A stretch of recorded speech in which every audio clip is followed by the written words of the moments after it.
किसी दूर दराज सल्तनत में एक नेक दिल मगर तजस्सुस पसंद शहजादा रहता था।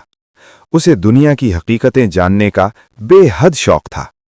एक दिन उसने सुना कि पहाड़ों के पीछे एक खौफनाक देव रहता है जो लोगों की अक्ल आजमा कर उन्हें कैद कर लेता है। सब लोग डरते थे मगर शहजादा बोला, मैं ताकत नहीं, अक्ल और सच्चाई से इस देव का सामना करूंगा। शहजादा तन्हा सफर करता हुआ देव की गार तक पहुंचा। देव निहायत खौफनाक था मगर उसकी आंखों में अजीब सी उदासी थी। देव गरज कर बोला, ऐ इंसान, अगर तुम मेरे 3 सवालों के जवाब दे दो तो आजाद रहोगे, वरना हमेशा के लिए कैद। पहला सवाल, दुनिया में सबसे बड़ी ताकत क्या है? शहजादे ने कहा, सबसे बड़ी ताकत सब्र है, क्योंकि सब्र वाला हर मुश्किल को शिकस्त दे देता है। देव खामोश हो गया। दूसरा सवाल, सबसे बड़ा दुश्मन कौन है?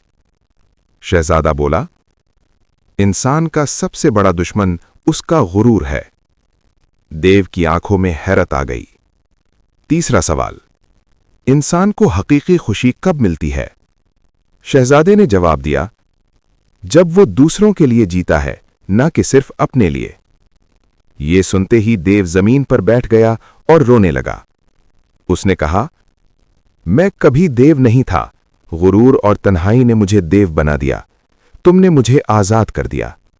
देव ने शहजादे को खजाना नहीं दिया बल्कि दानाई दी और कहा, जो दिल जीत ले वही असल फातेह होता है।